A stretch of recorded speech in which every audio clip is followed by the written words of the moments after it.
Don't want you to put a lot of time into the drawing because we're going to be painting. We're not drawing.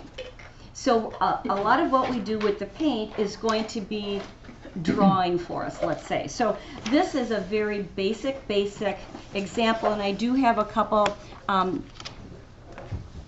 finished paintings up here that are very similar. Now what we're painting today, this is along the San Juan River outside Pagosa Springs, Colorado. Our friend Wendy and Randy live here, and so basically this is right off of their property. So, and there's a couple different examples to look at. I think we're going to be throwing a little bit different coloration at it today because this looks very much of a fall scene, kind of a stormy day in one of them. So what I'll be doing differently in color, you'll get to see that.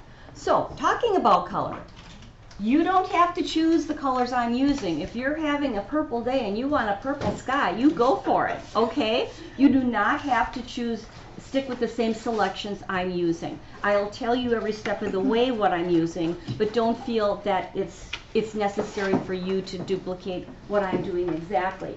So I like to use a pencil that does not have an eraser on it, so that I'm not tempted to use that eraser, because they're so abrasive that it would really kind of mess up our surface and cause the paint to kind of slide in there. So I always have a a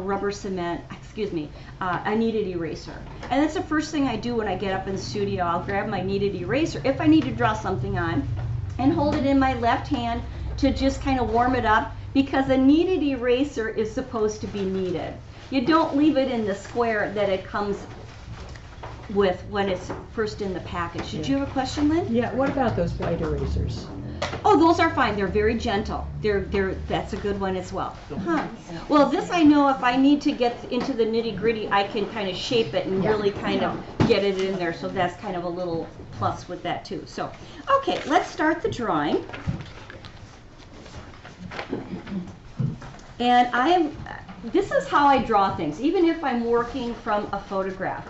I kind of line up, okay, that's not halfway, but it's dropped down a little bit. So I kind of just ease into it as to where I want that to go. And that's going to be and then it kind of angles over, and then it flattens out again, because we're going to have some flat water.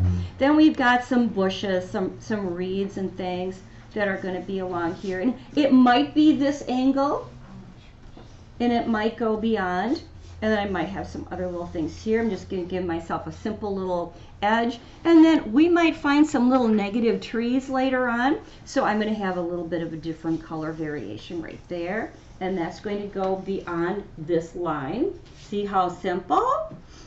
And then this mountain range starts about here. You know, just kind of eyeballing it, not too, and you don't have to make these lines perfect. It's just a guideline. And then here's another little one that comes in through here. It's going to be a nice little color note right there. And then the very farthest mountain is farther back. And I still have a good amount of sky to play with. And then over here, I don't want to start my bush at the same level as where my mountain is starting there. So it's starting a little bit farther down. And I'm just going to give myself a little indication as to where that is. And I'm going to have some bushes in front of that.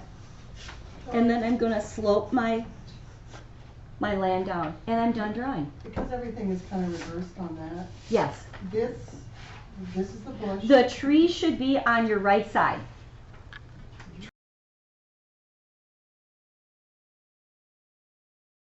Tree being this little Yes, bush. the tree's on my right side. So I'm good. Thank you. Yeah, it is reversed, yeah, in the mirror.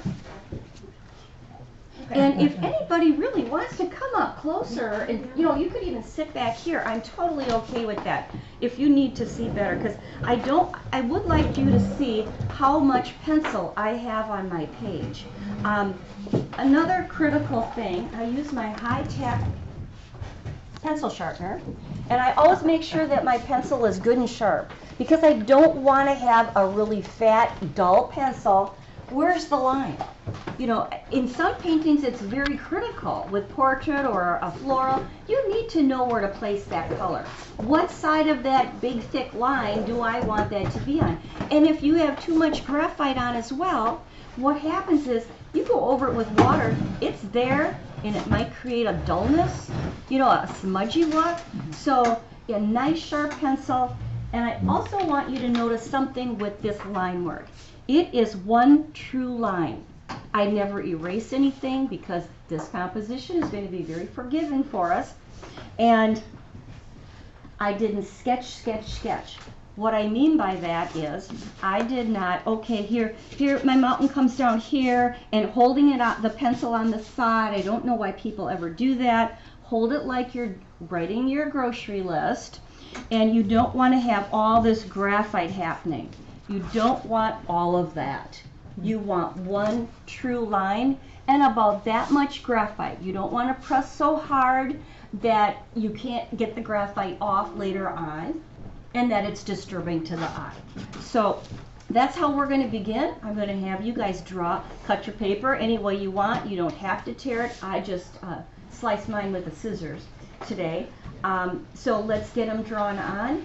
Sharp pencil, one true line, and it does not have to be exact as what that illustration shows you.